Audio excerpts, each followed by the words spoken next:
Hello and welcome to Classical Stuff You Should Know, a podcast about books and more books. My name is Thomas Magby. I am joined as always by Mr. AJ Hannenberg. That's me. And Mr. Graham Donaldson. Hello. All right, and today we're going to take a little, jump off the track. We're going to go for something a little different than normal. We're going to be talking about some of our favorite movies. So I think we're starting off with, AJ, this surprised me as your first pick, the 1975 classic, One Flew Over the Cuckoo's Nest. It's great. It has Danny DeVito. Yeah, sure. Are you serious? I'm dead serious. And what's his name? The guy that was the first Joker? Jack Nicholson. It's got Jack Nicholson? Yeah. Yeah. That's how you remember Jack Nicholson as the first Joker? Of all of his How roles. do you remember him? He was in The Shining. Shining, yeah, that's what I would say too. Sorry about that. Fair enough. Okay. I stand corrected. So we're going to have a 1 hour podcast on a 2 hour movie, so this seems about right. So take it away. I feel judged. So You're also not actually talking about the movie. I'm not. I'm talking about the book. This isn't about the movie, but I am doing One Flew Over the Cuckoo's Nest by Ken Kesey, and I got caught a little flack from my co-hosts here about it not being classical. So here's my argument for its classicity. It might not be. It's a little bit modern. Is classicity a word that feels made up? Classicfulness. Okay, thank you. That's much better.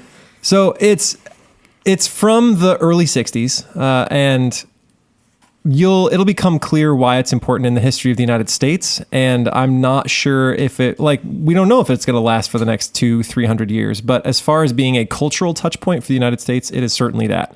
And so understanding how we got to where we are and what sorts of things influence that, this is an important book in the development of this country. Sure.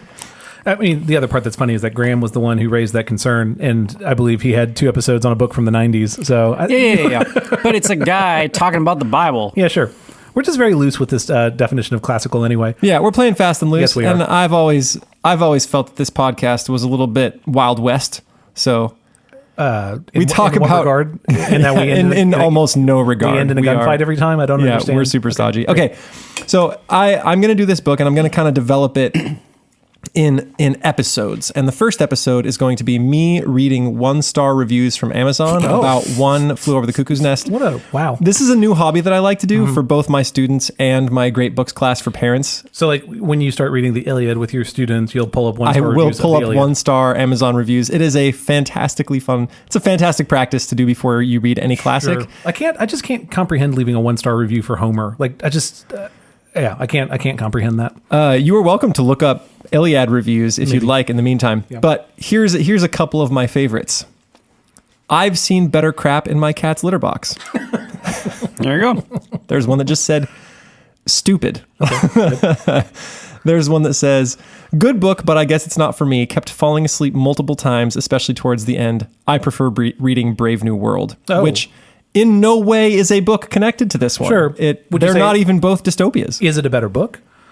No. Oh, okay. There you go. I would actually, I'm shots fired, Huxley. I might actually go out on a limb and say this one is a better book. Okay.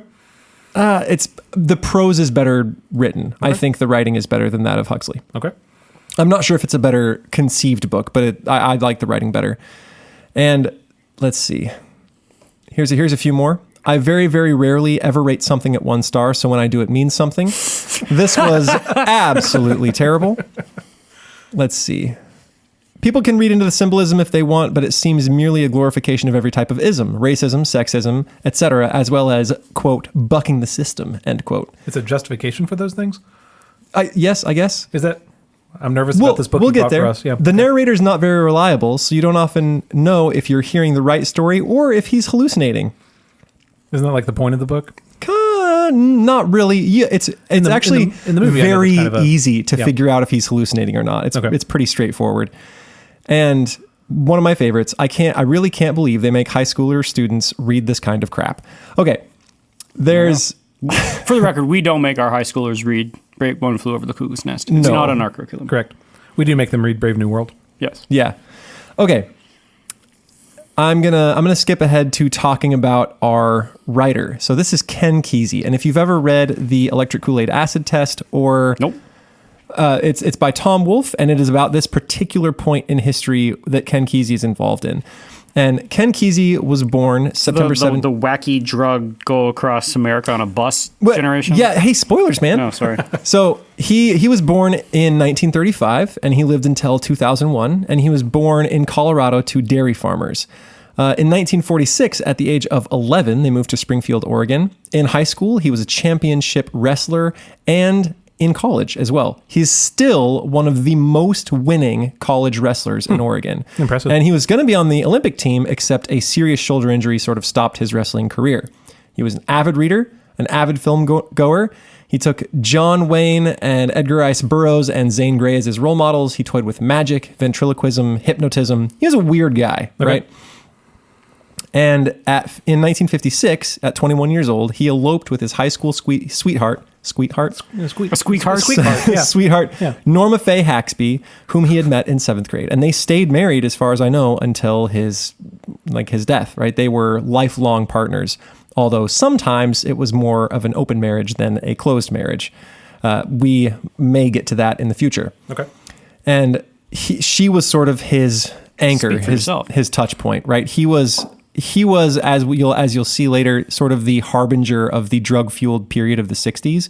And so he had a lot of opportunity for extramarital affairs, which he engaged in a few, but he would have totally lost himself to it without Faye as an anchor and touch point, right? He was that influential to be a harbinger of all that in the 60s? Oh, yes. Okay. And I will sort of elucidate. Okay. We're not quite there yet. Okay. In college, he originally had a football scholarship, but eventually switched to wrestling. And he got his bachelor's in speech communication, but he was eventually getting bored by playwriting and screenwriting. So he studied under a guy named James B. Hall, who sort of cultivated his interest in modern literature. And after a few tries as a struggling actor in LA, he published a short story and successfully applied to the Woodrow Wilson National Fellowship at Stanford. And so he studied creative writing at Stanford. And his fellowship was kind of complicated. He wasn't really allowed to work towards a master's. So he just sort of studied in the non-degree program at Stanford's Creative Writing Center. He lived in a place called Perry Lane, which is at the time was a really famous sort of bohemian enclave at Stanford. It was all where the smart kids went, all the writers and the promising philosophers, and they all lived in this one spot and drank a lot, and it was near the golf course. And a lot of major thinkers came out of that little area, and that's where he lived. And he and his wife were sort of the farmers of the group. Like, you had the intelligentsia and the elite, and he was the guy that had, like a busted washing machine sitting on his deck for 2 weeks. He was a little bit messier. Did you call him a farmer? That's kind of how he came across, right? He's sort of like a good hometown boy that... He's not as refined as these other people. I mean, he was born to dairy farmers, right? Yeah, he's not quite as refined. Okay. And he is actually not really a favorite with the people that are running the Stanford Creative Writing Program. He frequently clashed with the center's director, who thought him a highly talented illiterate and rejected his application for the Stegner Fellowship, but permitted him to attend as a Woodrow Wilson Fellow. When that guy, the head guy, left, he told everyone that he had gotten permission to audit a bunch of classes and just sort of lied and then audited a bunch of classes under this imaginary permission he had gotten from the director when the director was gone. And he, at the time, was writing a novel in progress that was awesome, and it was great. So during this time, while he's studying creative writing, he also, and this is where his importance kind of begins, he was part of the CIA financed study called Project MK Ultra. Have you guys ever heard of it? Mm-hmm. No. Okay, Graham, what do you know about MK Ultra? It's the LSD project. Oh. Okay, so what do you know what the goals were and what they were trying to do? They wanted to basically test the use of LSD on people, I think as a weapon. So either as a weapon for against the Russians, or as to see if it actually gave somebody some kind of mind special control? Insights or mind. Yeah. Is this real? Mm-hmm. Okay. Yeah. Look up MK Ultra. It's bananas. It's really crazy. It's mind control. Is that That's it? what this says. Yeah. Seems It kind had of something. crazy. Yeah. It was basically testing LSD to see if they could use it For the military. Yeah. All right, so they're giving all these people all these drugs. So he is one of the test subjects in MK Ultra. So he was one of the first few people to really try out this whole LSD thing, right? They tried LSD. Let's see, where's my little list here? LSD, psilocybin, mescaline, cocaine, AMT, and DMT. And during that time, he was also working in the hospital where this thing was going on and interacting with a lot of the people who were insane there. Right. And this little period of both experimentation and work would eventually lead to his novel, One Flew Over the Cuckoo's Nest. And so it's weird that we actually have records of his sort of vocal experiments and what he was saying while they were experimenting on him, and it was weird. Yeah. And if you are interested in any of that, there's actually what do you call that? A documentary on Amazon about him and his bus trip that I will tell you about right now. I guess so. The results of that study are public, though. That's a thing that's already been declassified.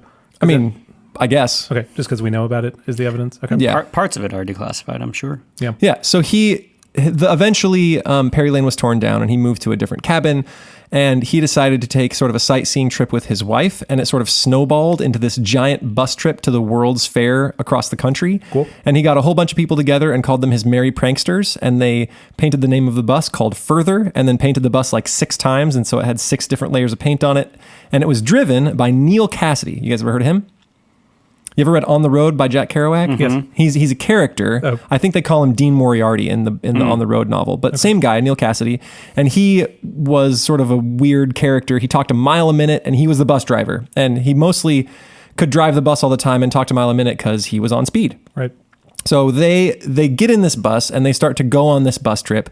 And it is supposed to be, as far as Kesey is concerned, sort of a trip into enlightenment. By this time, Kesey has written One Flew Over the Cuckoo's Nest. He wrote it shortly after his creative writing stuff and the experiments.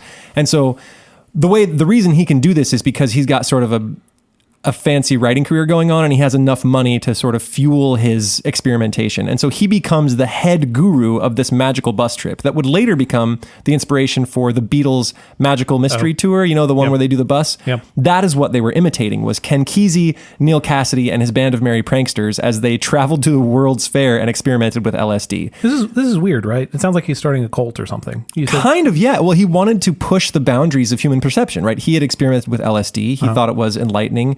They tried to make contact with a few other people that were also experimenting with LSD. Those never went very well. And for those of you who are like, yes, push the boundaries, it sounds idyllic, but there was a lot of weird relationship stuff happening. He was married to his wife, but then he had with her approval, had some extramarital affairs with a woman named Mountain Girl, and then he had a kid by her, they named Sunshine, that would later get raised by her and Jerry Garcia, the head guy from what's the Grateful Dead, who they were closely involved with. They would run things called acid tests where they brought everybody over, would paint things and play music, and like he was at the very forefront of the acid movement of the 60s. Yep. They actually, on this bus trip, were the people who invented tie-dye.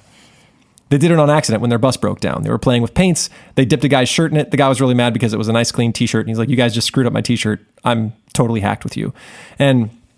But it was kind of terrible. People got jealous of each other. When you are so free in your love, sometimes that doesn't quite work out with everybody. And so some people actually had psychotic breaks on the trip and would leave. But Kesey didn't.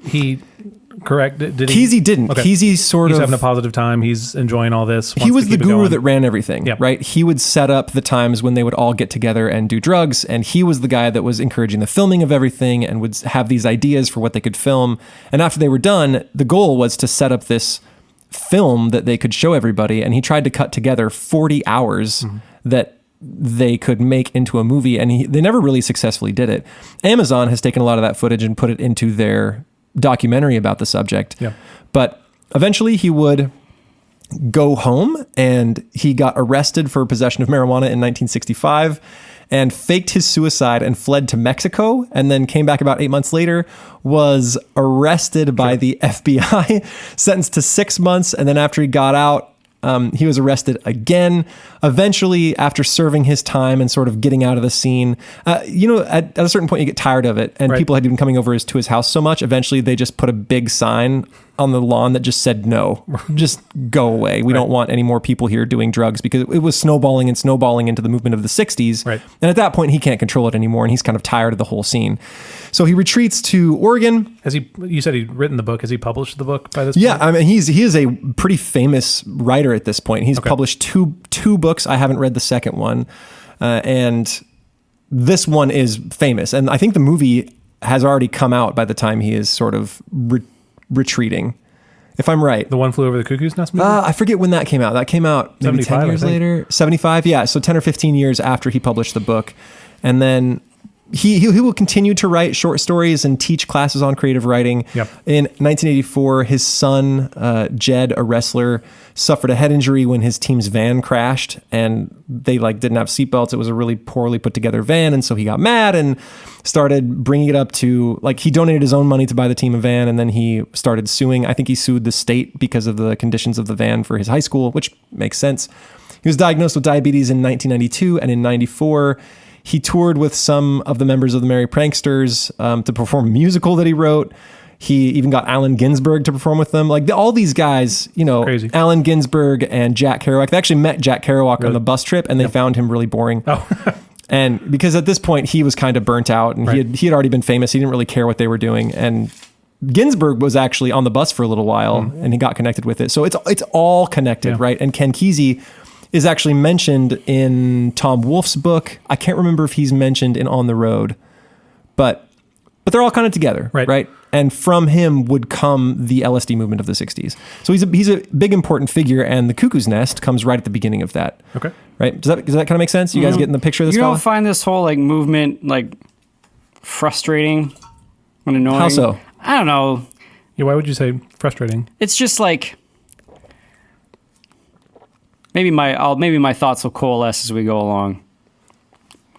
You're just generally grumpy? Well, it's just it's just the production of the lionizing of somebody who is producing art. Just thinking Amazon put a documentary together, and I'm just thinking I'm just trying to think of how you would market that thing. It's travel inside the mind of a man who was so influential in an era. But when you sort of think about what he's done and what he's produced, and the ethos that what he's done is espousing, it's I don't want to lionize this. This is not virtue. This isn't the way to live. This isn't how you want your I don't know. It's sort of art not married to ethics. In Amazon's defense, he is not lionized. They do a pretty fair treatment of what the bus trip was like, and interview a whole bunch of people that were on the bus trip and sometimes had a good time, sometimes had a bad time. Whatever. They made a documentary about it. That's a lot. I mean, even though it shows positive and negative. It's the same things where it's when you make a mobster movie, it's I want to show how mobsters are bad. It's every kid in college has a Scarface poster. Anyway. But I'll also be curious. I know this is taking us. Yeah, but in the book, will it go into all of this about LSD? Not at all. Yeah, exactly, because it's more about mental health, isn't it? Yes. So I'm wondering if the book will go in a different direction, Graham, than you're talking about. It will, for certain. But I like the documentary just as a cultural touch point, right? It's a moment in history that caused a movement that I now understand better because I watched the film. And I think the Tom Wolfe Electric Kool-Aid Acid Test book sort of does the same thing, where it sounds really romantic, and then near the end the Grateful Dead is playing to an empty bar, basically singing "We Failed" over and over and over again, because the movement that they had envisioned never coalesced. And but the LSD pushing the edges of perception kind of failed. Yeah. But I do hear what you're saying of even by presenting that story, some people will take that story the wrong way. Just as some people take and granted it's not the same thing, but Paradise Lost the wrong way. They think Satan is the hero rather than the villain. Yeah. I guess it's just, Tom Wolfe with his fancy white suits is living it up in New York, and Grateful Dead are these cult heroes. And I know there's this whole idea, the whole counterculture ethos of the 1960s. And I'm sure and this is reflected in the book. It's you have those that everyone thinks is crazy, and then you have society, which is actually the wicked ones. It's the Nurse Ratched who's evil, and the crazy people who are the countercultural. Okay, so we're not there yet. You're giving spoilers. I'm just at this saying point. It's just But again, I'll be curious if the book reaches different conclusions in the movies. I honestly don't know at this point. Your point again. I think this with Tom Wolfe's Bonfire of the Vanities, right? That the portrayal of financial figures who should be villains become heroes. Mm-hmm. It's just the same. It's the same frustration I have with the Holden Caulfield. Yeah, sure. Seeing him as a good guy. Yes. Sure. Yeah, sure. I can get on board with that. I don't know that I necessarily disagree. All right, so let's go into the Cuckoo's Nest for the moment. I'm going to read you the dedication because later I'm just going to ask you guys what this means because I'm not sure I've totally figured it out either. But it's to Vic Lovell, who told me dragons did not exist, then led me to their lairs. One flew east, one flew west, One Flew Over the Cuckoo's Nest. It's from a children's folk rhyme. I don't really understand. Graham is looking grumpy over there. It's just, I mean, Because you don't think it means anything? Why are you mad? because it's giving the pretense of like being insightful when it's just like babble from someone on drugs. Have you read this? I think I had to read it in high school. Yes. Okay. Well, just suspend your I know. disbelief. I think there's some good things to be had here in this book. It was certainly a delight to read, and I'm just ungrump for a little while, and then you can regrump at the end of the book. Gotcha. I'm a little worried about 2 episodes on existentialism and now this. You doing okay over there? Yeah. Yeah, seriously. I'm doing fine. Okay, good. Yeah, I'm doing good. I'm having a great time. Okay, so at the beginning of the book, I'm going to kind of give you just a rundown of the plot and the characters, and then we can talk, themes and development afterwards. I'll try to do this as quickly as possible. How am I doing on time over there, You're Maggie? 20 minutes in. Oh, great. Oh, geez. Okay. So we first are introduced to Randall Patrick McMurphy at the beginning of the book when he comes into an mental illness ward that is filled with 2 different groups of people: the acutes, who have problems that can be solved, and the chronics, who have problems that cannot be solved, right? So there are 2 different groups. The acutes, they have daily meetings to kind of hash through all their issues and try to help them re-enter society. The chronics sort of lay on beds and are fed, and they're the people that are way too far gone and will never be helped, right? They're cooked. Right. And so he enters, and it turns out he comes from a work farm, and it's just because he has sort of he says it's because he likes to fight and spend time with ladies too much, and that's why he's there. And it's also because he's a big gambler and he wants some new people to fleece. And basically, it's better than the work farm where he was at for jail, right? Wow. So he opts to get transferred, and he's kind of fine with the transfer so long as it means 4 square or 3 square meals a day and new people to gamble with. So here's a little description of our main character. He talks a little the way Papa used to, and the narrator here is a Native American named Chief Bromden, who is not deaf and dumb, but everyone thinks he is. He's been there for like 10 years, and he never speaks, and he never acknowledges when people speak to him, and he just pushes a broom around.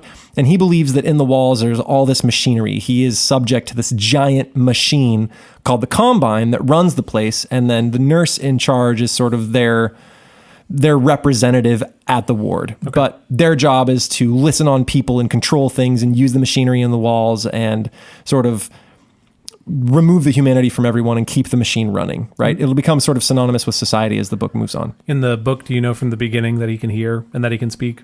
Yeah, pretty much. Okay. He gives that away pretty quick. Okay, so this is him talking about the entrance of Randall Patrick McMurphy. He talks a little way the way Papa used to. Voice loud and full of heck. I'm going to change some of the swears here. But he doesn't look like Papa. Papa was a full-blooded Colombian Indian, a chief, and hard and shiny as a gunstock. The guy is red-headed with long red sideburns and a tangle of curls out from under his cap. Been needing cut a long time.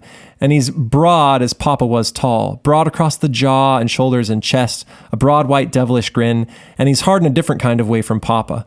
Kind of the way a baseball is hard under the scuffed leather. A seam runs across his nose and one cheekbone where somebody laid him a good one in a fight, and the stitches are still in the seam. He stands there waiting, and when nobody makes a move to say anything to him, he commences to laugh.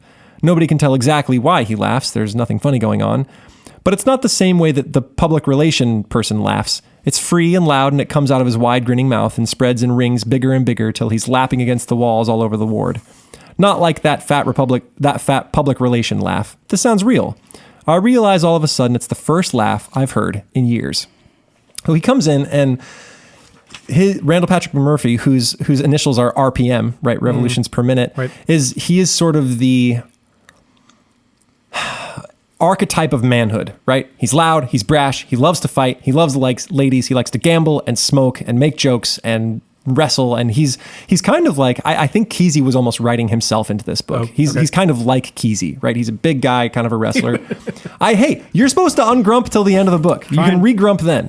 I'm writing my notes. That's it. Oh, like my goodness. Right now. Yeah. Okay, and then so after he enters and kind of meets everybody and says, hey, let's gamble. Let's have some fun gambling. I'm here to take all of your guys' money.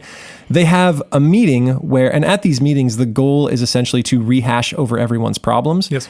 And Nurse Ratchet, not spelled like a wrench ratchet, but ratched with a D. But I mean, you have RPM who gets, revved up, and then Nurse Ratchet who's kind of like cranking down on everybody. Right. So they go to the meetings, and she will focus in on someone's problems and talk about their problems, and everyone else is supposed to voice their thoughts on this guy's problems. And so it kind of becomes like a big dog pile. Someone will have a problem, everyone else will pile on top and sort of insult them and ask them questions about it, and it is emasculating. And emasculation is sort of one of the central things that happens in the books. Everyone's dignity, like it's taking his biggest fear, pulling it out of him and putting it on display for everyone. And so after that experience, nobody feels good. Right. It's under the guise of... It's supposed to be therapy, but... It's supposed to be therapy. It doesn't actually help anyone. And I can actually read you about why they do it. So I've heard, and this is again Chief Bromden talking, I've heard that theory of the therapeutic community enough times to repeat it forwards and backwards, how a guy has to learn to get along in a group before he'll be able to function in a normal society, how the group can help the guy by showing him where he's out of place, how society is what decides who's sane and who isn't, so you got to measure up, all that stuff. Every time we get a new patient on the ward, the doctor goes into the theory with both feet. It's pretty near the only time he takes things over and runs the meetings. So there is a doctor, but usually it's the nurse that runs it. He tells how the goal of the therapeutic community is a democratic ward run completely by the patients and their votes, working towards making worthwhile citizens to turn back outside onto the street. Any little gripe, any grievance, anything you want changed, he says, should be brought up before the group and discussed instead of letting it fester inside you. Also, you should feel at ease in your surroundings to the extent you can freely discuss emotional problems in front of patients and staff. Talk, he says. Discuss. Confess. And if you hear a friend say something during the course of your everyday conversation, then list it in the logbook for the staff to see. It's not, as the movies call it, squealing. It's helping your fellow. Bring these old sins into the open where they can be washed by the sight of all and participate in group discussion. Help yourself and your friends probe into the secrets of the subconscious. There should be no need for secrets among friends. Right, so that is the theory that they're all running on, but Randall, or McMurphy, sort of keys in. He's like, oh my gosh, this is horrifying. Right. They're stripping you guys of your dignity, right? So he has this thing, and then he says, look, he starts to gamble with them and says that he doesn't like this nurse and the way that she treats everybody. So he says, I bet I can get under her skin in a couple of weeks. You'll see her kind of like split at the seams. And here's where we kind of meet the characters. So we have our main character, Randall Patrick McMurphy. Then we have a guy named Harding, who is clearly an intelligent man. I think he was a professor, and he's emasculated by his wife, who is good looking, and he feels kind of threatened by her and all the looks she draws from other men. We have a guy named Billy Bibbit, who is sort of controlled by his mother. And we have a guy named Cheswick, who's a big talker, but not big on action. And there's a whole bunch of other patients, but those are sort of the big ones. Chief Bromden and these, I picked 3 guys. Mm-hmm. Right? Aren't each of those all sound like kind of normal things? Yeah, I'm just observing that. I don't know if that's a point that will be brought up or something, or if you have a thought on that. It seems strange that they're put into a ward for something like that. Billy is, I think, 31 years old and still acts like a child and stutters a lot, right? It's sort of emasculation. I think he is voluntarily on the ward, and so is Harding, but we don't know this at this point, that they are there voluntarily and that they could leave anytime they want. Right? They feel like, and this is where Harding talks about it, he says, they feel like rabbits in the world, right? This is where it is safe, it is easy, they are not threatened by everything that goes on outside, they don't feel a part of society, and so here they feel safe, even if that safety is at the mercy of Nurse Ratchet, who like holds the place in an iron fist and loves things to operate. To work on time, hence the name, right? What do you mean? Well, she ratchets things, right? Like she keeps the machine going. Yeah, exactly. Yep. She is the representative of the combine, right? She keeps everything running exactly. The funny thing is, early in the book, you don't really you kind of sympathize with her. I sort of understand where she's coming from with the group therapy. I get why she would want to have a schedule, right? People that are mentally ill have a lot of trouble adjusting to big changes, right? She wants to keep the place clean. She wants everyone to take their medication. Yep. For a good chunk of the first part of the book, you're kind of split as to whether she's the bad guy or the good guy, or if she's even really evil, or if it's just a whole bunch of mentally ill guys complaining that they have to do everything the way that she wants. Says, right. Right. Exactly. Okay. So we have, after this, sort of a hallucination by Chief Bromden about everything being machinery. And while he has this hallucination, one of the patients gets opened up and it's all just machinery and wires. And it's basically saying how the Combine sort of removes the humanity from people, right? Would maybe be the symbolism of this whole dream that he has. And he wakes up from this dream to find out that the guy he was hallucinating about actually did die during the night. Wow. And then we have a scene where, are you guys still tracking with me, yes, story-wise? So then we have a scene where McMurphy is going to make his first bid at sort of getting at the nurse and messing with the Nurse Ratched. And he says, we should open up the tub room so that we can gamble in there, right? We can't, he's trying to run games of blackjack, and he can't hear himself think because she's got this music going on the ward. And so he says, hey, can you turn that down? And she says, well, there's only... You're only considering the acutes. There's also a whole bunch of people here who can't really hear very well, and they need to hear the music, and so I have to have it up really loud. And he's like, well, I can't run a game while we're all shouting at each other. Why can't we open up this room to work on? And so he kind of pushes her and pushes her and pushes her, and it kind of gets under her skin, right? That there's this guy trying to get things done, and he does it with the doctor, and the doctor kind of says it's a good idea, and everyone eventually, like, it happens, and it's the first thing that she's not really in control of. And he hasn't really messed her up yet, but she's looking kind of grumpy. Yep. And then I was going to read a section, but I'm thinking we're running short on time here. 30 minutes. Okay. Yeah, we're running short. It's where they all have a Monopoly game. It's really funny. That's the game they play, is Monopoly? Well, they play all kinds of things. Okay. And it's just a scene where it's kind of a scene simply there for the comedy and to show how fun, like, how crazy a game can be in this place. Yep. That's one thing that I can't convey to you as easily about this book is it's hilarious. The prose is really funny. The characters are really funny. There are moments of sheer hilarity that I like laughed out loud reading the book.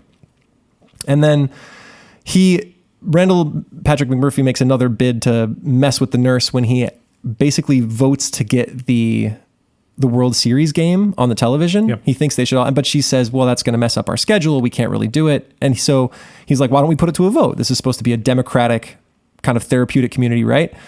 So they put it to a vote, and he doesn't get everybody because she's counting the chronics, the people who don't even know where they are, who are laying on beds, who have no idea what's happening around them. They count as votes. And so to get anything passed, he has to get over half, right? Right. So they consider Chief Bromden to be one of the votes because he's deaf and dumb and just sort of stands there.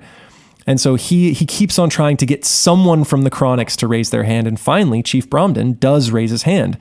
But she says the meeting was closed before it happened. So she refuses to put out the television for them to watch the World Series. And in protest, he plunks himself down in front of the television and then starts narrating it sort of as if it's actually happening on the television, That's even funny. though it's not. Right. And then all of the guys join him. All the whole rest of the ward all sort of sit down behind him and are watching the game that's not actually happening. But they hear the description. It's like it is happening, right? I can't remember if he's actually describing it. I may be mixing in the movie there. In any case, they sit down and pretend to watch the World Series that's not actually on television, right? All right, I'm looking for the little section here if I can find it. There's the Monopoly game I was going to read. Nope. Well, I've lost my little marker that was going to show. Anyway, at that point, the nurse loses it. Right. She starts to scream at them to stop what they are doing because they're having so much fun and they're making so much noise. And we see her finally lose control of herself and the ward. And one of the last comments is, watching her scream and watching us watch the television, you couldn't really tell who was crazy, right? Is this where you lose sympathy for her?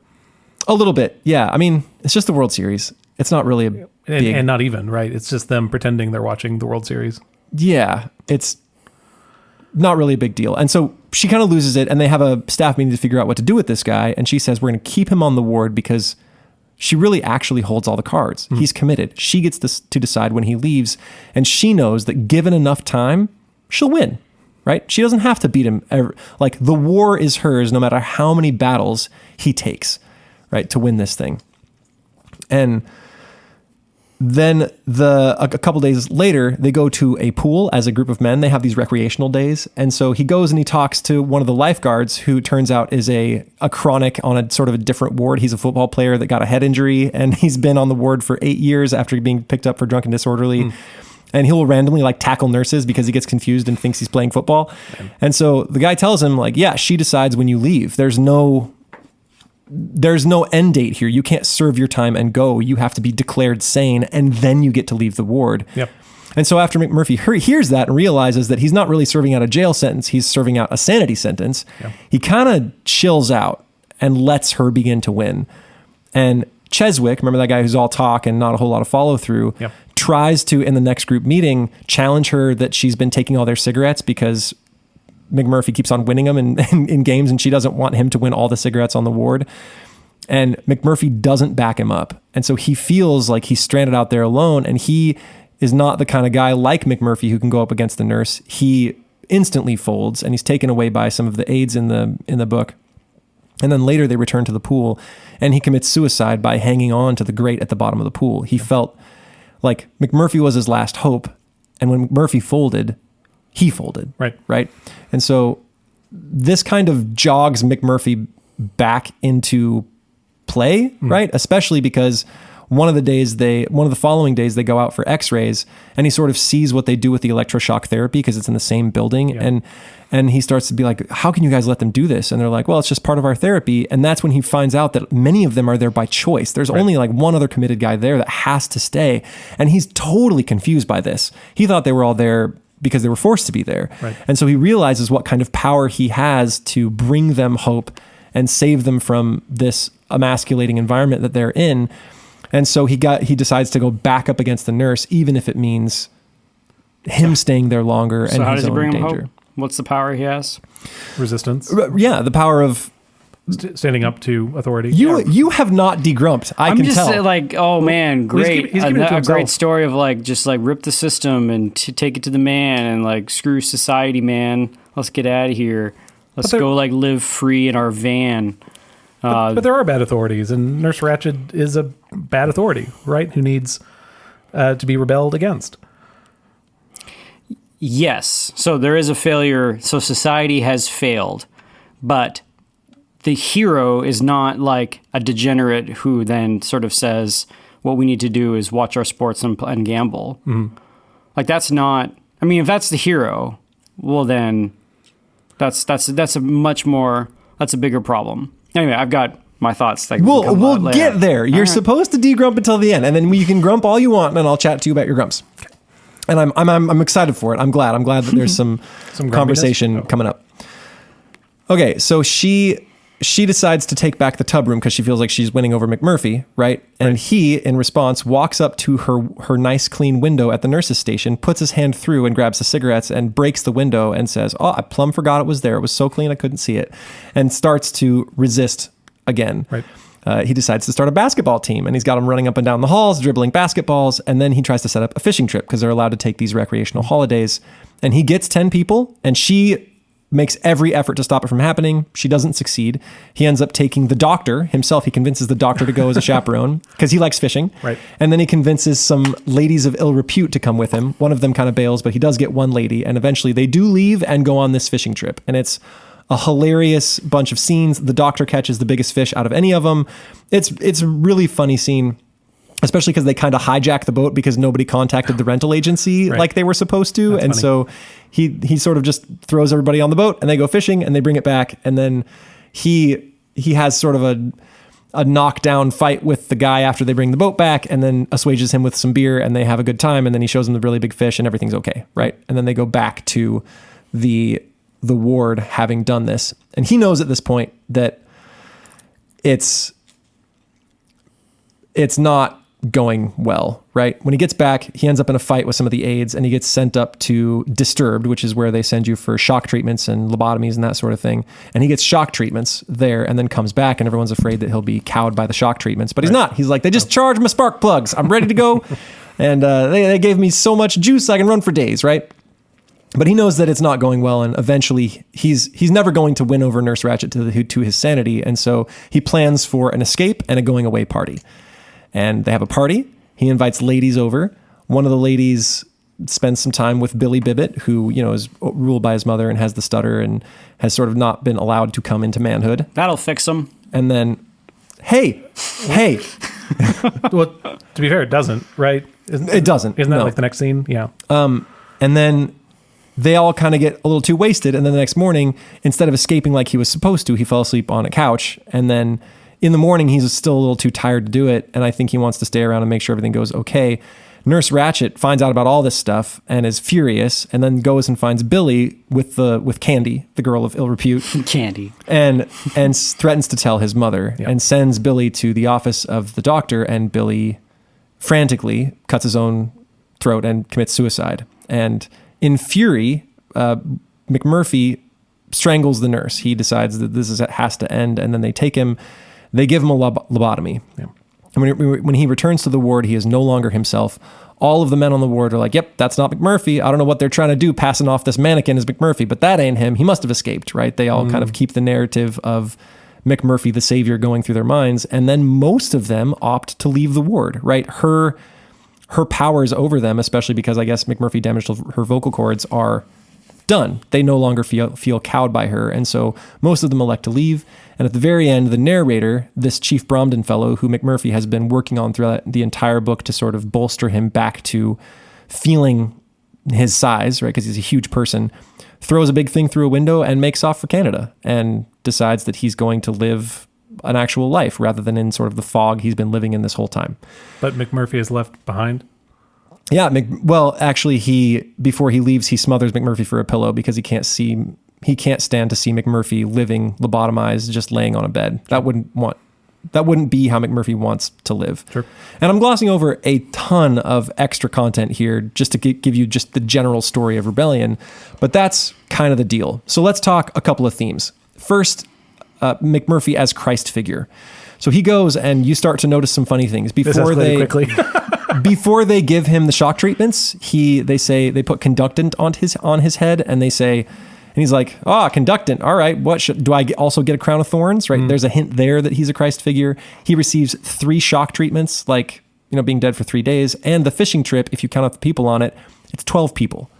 Right. So, and they are fishing. Yeah. And right? his death is what allows freedom for people. And his death is what brings freedom to the ward. Yeah. There's also the theme of essential human dignity, right? One of the things he is there to do is stop the focus on their problems and bring them some normalcy. Yes, some of that normalcy was gambling, as Donaldson has pointed out, but some of it's just watching the World Series, right? That's a basic human thing. And he just tries to return some normal human life to the ward. Basketball, swimming, fishing, watching the World Series, and kind of taking away this emasculation is the thing that allows them to sort of, take charge of their own lives. We also have society as oppressor, and insanity being defined by the Combine, which is essentially society. So one of the things that Ken Kesey, the author, learned while he was on the ward with those guys is that a lot of them were pretty normal, except for a few quirks that society just didn't seem to want to deal with. And he says, so what's so wrong with these people that they have to be locked up, right? Yeah, they're a little weirder than everybody else, but they're not so weird. And it's unfair that they should be, shock treatmented and lobotomized and that sort of thing, when really they're just on the edges of society. And so I think he tried to show that in the ward with all of these people. Like Bibbit just had a stutter, and Harding just didn't like his wife very much and was emasculated, right? Yeah. They were all a little weird, but the guys who were really far gone, which he did acknowledge, were the Chronics, right? They had to stay in the ward. None of them got out. They were the guys that were too far gone, but there were some guys on the edges that just had some problems. Granted, one of the criticisms of this novel is that it's anti-feminine, and in most ways it does seem to be. Ratched is terrible. Bibbit is controlled by his mother. Harding is emasculated by his wife. And then the only other girls are women of ill repute, right? Mm-hmm. There aren't any good females in this story, which is a little bit rough. But and they live under a matriarchy, right? I think he made the feminine and emasculation one of the themes, and so there isn't any good representation of the female in this book at all, right? Nothing is great. Kesey ever was asked about or talked about? I don't know. I haven't looked so far into that whole theme, but it's not just society that is removing their dignity. It is women. Like even Nurse Ratched rules over the doctor because she knows he might be addicted to opiates and can suggest it and then get him fired. And so she runs everything on that ward, even though there is a doctor, right? And then the last thing I say before Donaldson can chime in here and tell me why everything is wrong. Tear it apart. Woo woo. That's great. I'm excited. I'm not trying to put you down for it. Is like virility, right? Life should involve, and for Kesey, this was especially true, living on the fringes, free sexual expression, right? And wildness, right? So there should be virility, wildness, and free sexual expression in life. And that's definitely an element of the book, right? Ken Kesey is partially in the ward because he likes to express himself sexually, right? Yeah. And so those things are themes I think partially brought by the author that we see play out through the 60s, is this idea of freedom and virility and wildness. Okay. I mean, that is the whole scene. Yeah. Thoughts. The thing so the feelings that I have about this book, and I see this book sit as an American version, and there's a bunch of British versions of a similar kind of book. With similar kinds of characters. I think Brideshead Revisited is probably the British version I can think of, and also a lot of Hemingway works. But so the play between Ratchet and McMurphy, to me, is like another version. It's the same feeling I have with William Blake. So the idea of God's stony law, and then the rebellious Satan whose whole purpose in life is just to express himself. And so it's not that, I mean, maybe his name Kesey? Mm-hmm. Maybe Kesey wants to set McMurphy up as a Christ figure, but he's clearly, I see him as like a Blake Satan type character. He exists to point out the fact that there is the law is in charge, and the law is there to, not just to take away our freedom and turn us into conformity. So, I mean, I understand. So the problem I have is what the author sets up as society, and then what the author sets up as the solution to the problem of society. So he says what society is for is to like limit our freedoms and make us sort of fit rigidly into the system.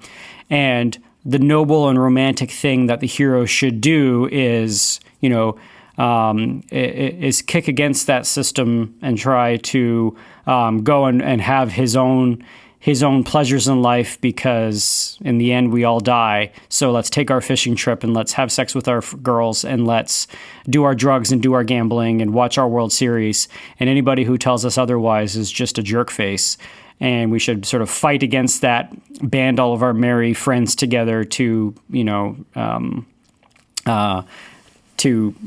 tell our mothers that they can, leave us alone.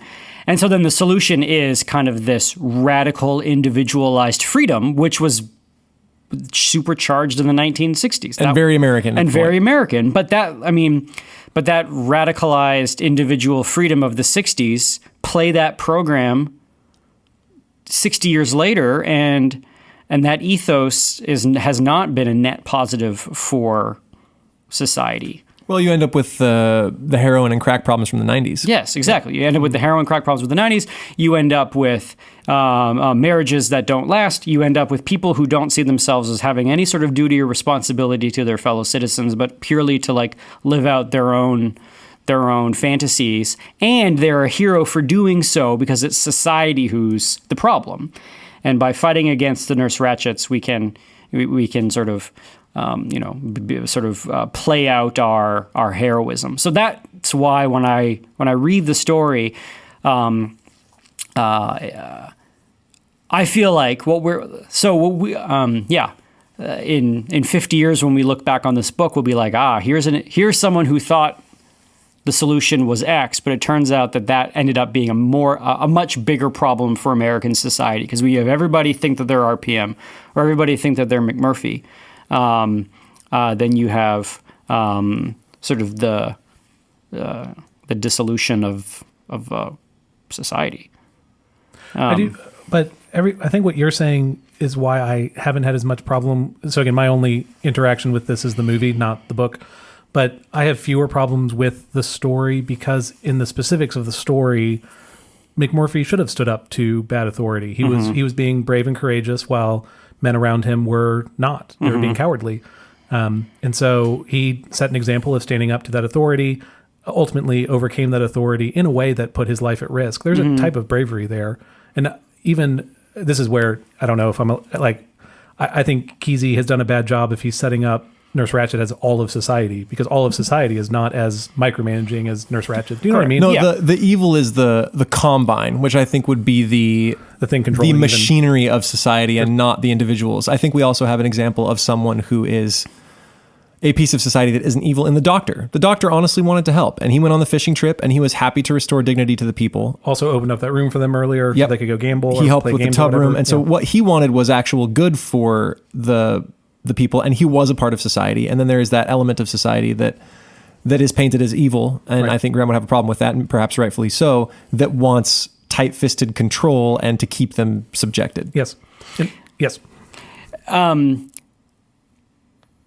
So McMurphy stands in for a kind of person who either so society has gotten to a place where it produced McMurphy and has failed McMurphy, and McMurphy is sort of in violence against that society. That's fair. Just like I always think of. So there's an archetype of characters in 1930s British literature. If you think of like Tom from The Sun Also Rises, or Sebastian in Brideshead Revisited, these sort of characters who are rich, they're aristocratic, and or even what's the guy's name in Dorian Gray, the Lord. Henry. Lord Henry. So this kind of character that is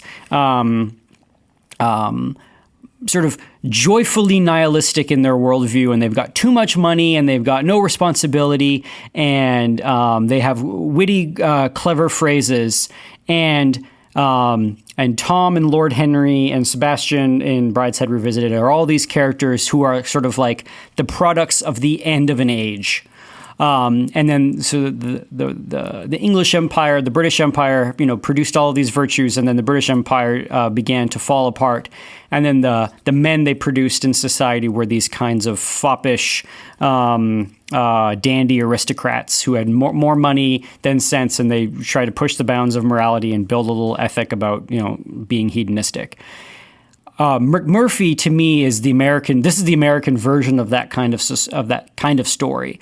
So the society, from how the author sees it, embodied in the machine, is whatever has happened to the United States or whatever happened to America in the author's mind, and it's not producing quality of men of virtue. It is now producing these sort of selfish men, Yeah. like. McMurphy doesn't. Well, you're mad about McMurphy. I was going to comment on the other men who are in the ward. Well, that as well. So the you're emasculated focused on- men, okay. but then also Yeah. McMurphy comes in, and he came in not to save the men, and not because he Right. had some sort of noble ideals, but because he wanted to take money from them. Right. He only did that later when he But realized then that they when he couldn't leave. gets there, then he realizes, I'm supposed to help these people, kind of.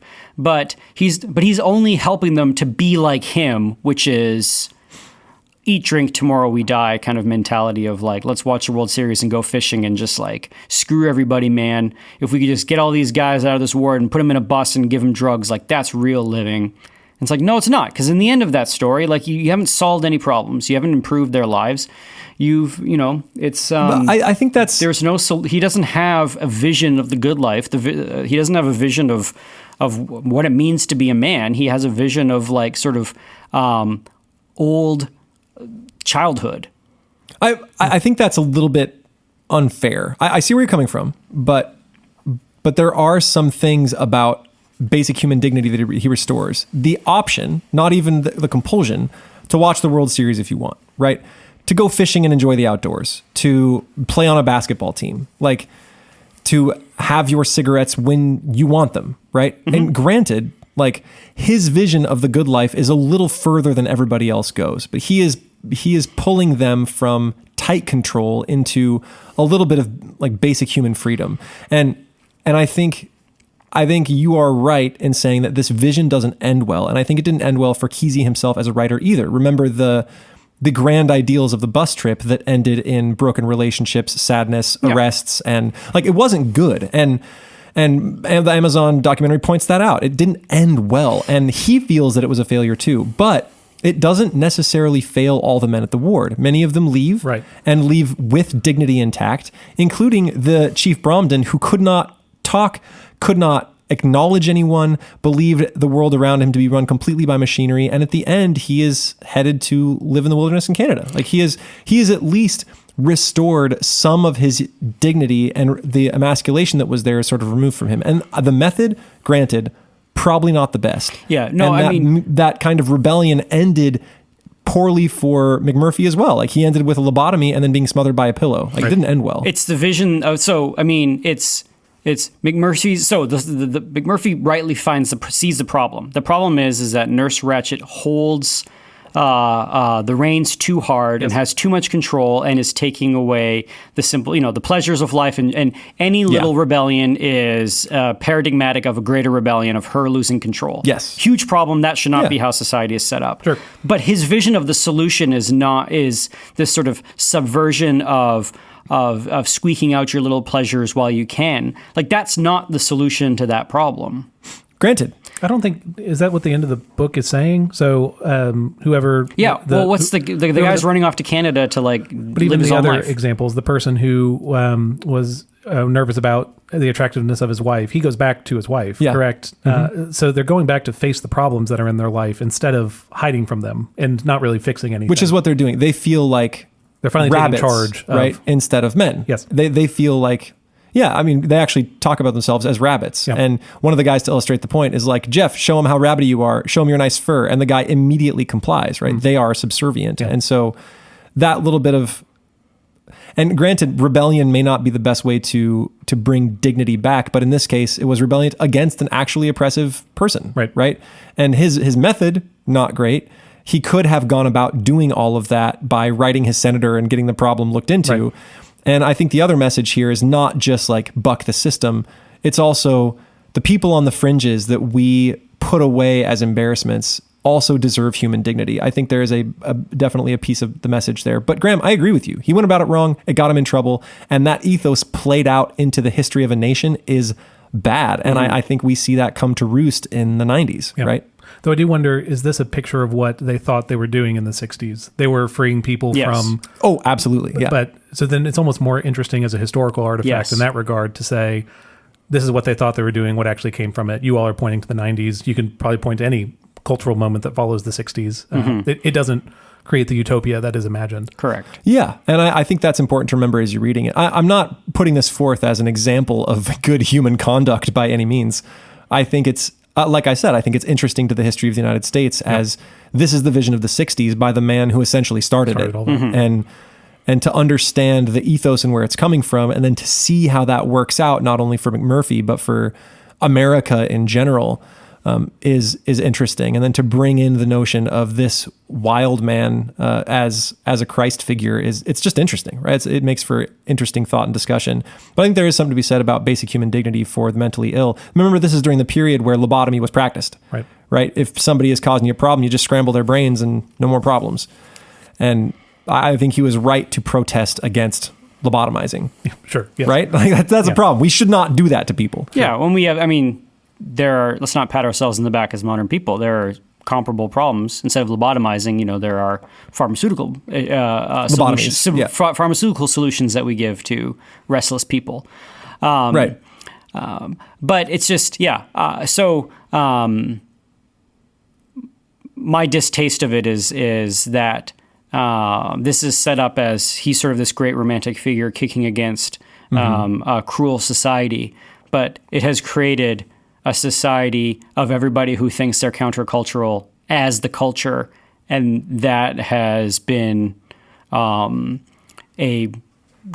fraying or a corrosive headspace, or corrosive sort of societal current, and that no one wants to admit it, or few people want to admit it. People look back in the 60s and like, those idealistic 60s, what happened to that? It's like, well, what happened to that as you continued living it out in the 70s, 80s, and 90s? And yeah, I think that's true. Maybe there's a rebellious streak in me, though. Yes. I think No. I think was a very quick sorry, reaction. No. That's right off. It's not that you have a rebellious streak. It's that I don't have a rebellious streak in me, Immediately. which is which is also like gets my fur up about this. Yeah, like I owned a bus to live in for a little while, and I don't mind living a little bit on the fringes, and I've always had sort of a healthy suspicion for some of the norms of society that I don't see make sense, like having to use a box spring for your mattress. My mattress goes on the floor. The floor is enough to support my mattress. How's your back?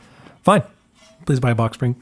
And one of those things that the box spring sits on. Yeah, with the legs on it. You need those too. Yeah. I'm pretty sure those are only to avoid bugs. You also need lots of pillows on top. Yeah, plenty of pillows. Yeah. So I don't know. I think there is something to be said for enjoying those freedoms that are available to man. But when those freedoms leak into sexual dissolution and addiction to substances, they are clearly misdirected, right?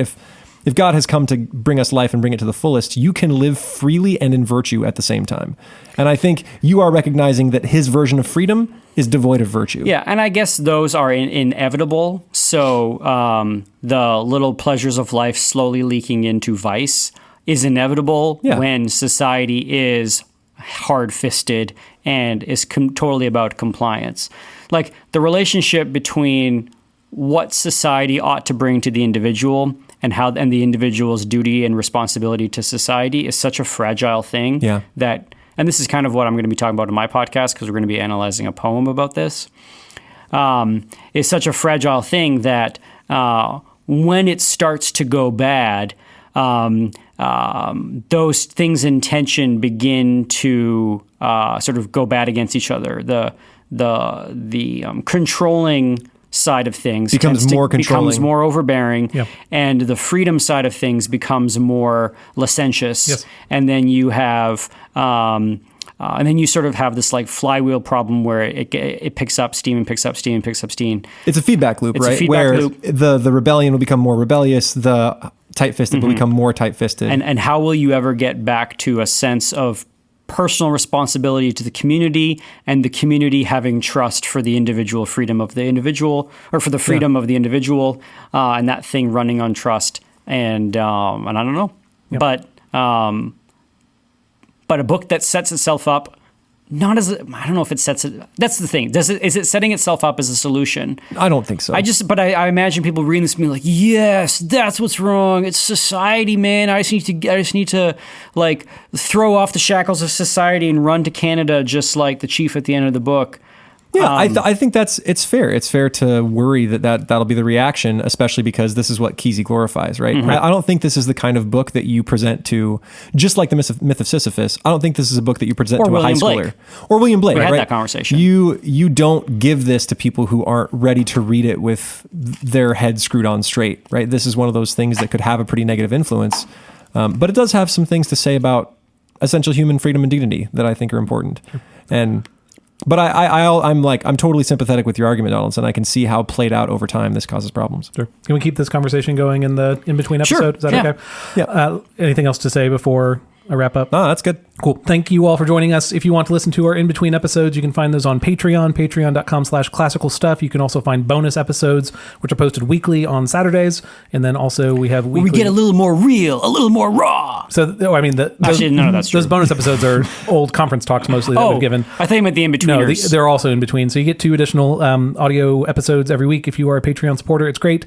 You can find us on YouTube. Thank you to everyone who subscribed last week. We now have enough subscribers to have a custom URL. So we now have that. So youtube.com. We are kings among men. It feels that way. youtube.com/classical stuff you should know now goes to us instead of /R347 whatever. So anyway, we now have a custom URL. Thank you all for subscribing. Earl. Much appreciated. Tilda. You can I think you said Matilda, and I'm like, that's my purgatory episode. You can email us at theguys@classicalstuff.net. You can find us online at classicalstuff.net. There are so many ways to get in touch with us. I think that is everything. Yeah, anything else before we wrap up? Thanks, gentlemen. Cool. That was a great discussion. It was a great discussion. Thank you all for watching, and we will see you next week. Ciao. Bye. Bye.